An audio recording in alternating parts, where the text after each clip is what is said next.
Sabe quando uma foto que alguém manda chega toda distorcida? Ou quando uma mensagem de erro bem esquisita simplesmente aparece na tela? Pois é, isso acontece porque no mundo digital a informação nem sempre viaja de forma perfeita. E na nossa jornada pelos fundamentos da ciência da computação, que vai do concreto para o abstrato, hoje a gente vai entender o truque genial que os computadores usam para pegar esses erros no pulo.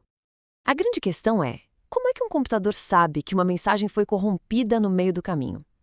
Parece uma pergunta super complexa, mas a resposta é, na verdade, muito elegante.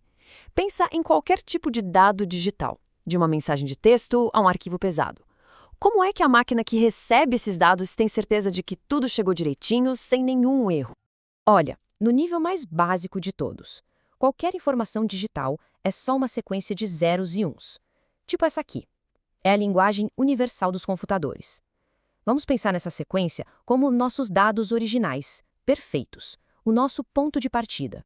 Agora, durante a transmissão, uma coisinha mínima pode acontecer. Um zero vira um, ou um vira zero. Parece algo insignificante, né? Só que no mundo digital, essa pequena mudança pode alterar a cor de um pixel numa foto, uma nota numa música ou até o sentido de uma palavra.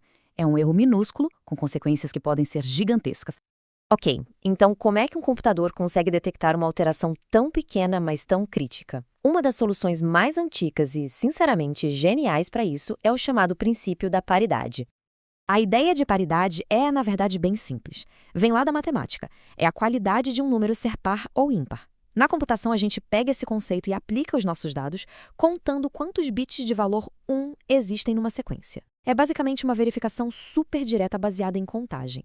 E isso nos leva a dois tipos. Na paridade par, o combinado é que a quantidade de uns tem que ser sempre par. Já na paridade ímpar, a contagem de uns tem que ser ímpar, bem como a gente vê nos exemplos. A ideia é bem direta, é só contar os uns. Certo, mas como essa ideia de paridade vira uma ferramenta de verdade? É aí que entra o bit de paridade. Ela é a pecinha que coloca toda essa teoria para funcionar na prática. O plano é o seguinte: antes de enviar qualquer dado, a gente estabelece uma regra. E para essa análise, vamos combinar de usar a paridade ímpar. A regra é: todo e qualquer pacote de dados que for enviado precisa ter um número ímpar de uns. E se não tiver? Bom, aí a gente dá um jeitinho. Vamos lá. Nosso objetivo é a paridade ímpar. Os dados originais têm 4 uns, certo? 4 é um número par. Para consertar isso e seguir a nossa regra, a gente adiciona um a um extra no final. Esse é o bit de paridade. Agora a contagem total foi para 5, que é ímpar. Pronto, regra cumprida. E se os dados originais já tivessem um número ímpar de uns? Aí a gente adicionaria um zero no final, só para manter a contagem ímpar e fechar o pacote. Agora vem a parte mais legal. Vamos ver como essa preparação simples permite pegar um erro em flagrante. Chegou o momento da verdade para os nossos dados que estão viajando pela rede. No melhor dos mundos, os dados chegam exatamente como foram enviados. O computador que recebe faz a sua parte.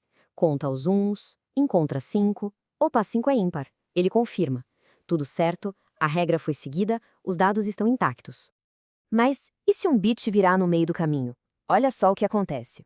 Os dados chegam, o receptor conta os uns e encontra 4. 4 é par. Na mesma hora, um alarme interno soa. A regra da paridade ímpar foi quebrada. Alguma coisa deu errado. E o ponto-chave é esse. Ao ver um número par de uns, quando se esperava um ímpar, o sistema sabe, com 100% de certeza, que algo deu errado. Ele não sabe qual foi o bit que mudou, mas sabe que aquela informação não é mais confiável. E o que ele faz?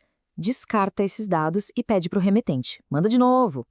Essa técnica do bit de paridade é uma primeira linha de defesa incrível. É um método super simples e rápido para detectar os erros mais comuns que acontecem na transmissão de dados.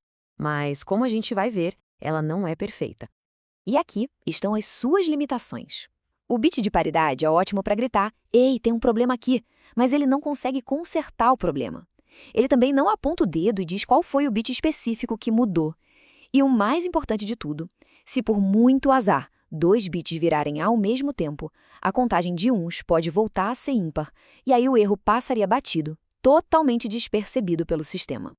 E isso nos deixa com a pergunta no ar. A paridade resolve muito bem o problema de um único erro, mas no mundo real, onde os erros podem ser mais complexos, o que acontece quando eles vêm em pares, enganando essa verificação tão simples? Essa pergunta abre as portas para métodos de detecção e até de correção de erros bem mais avançados.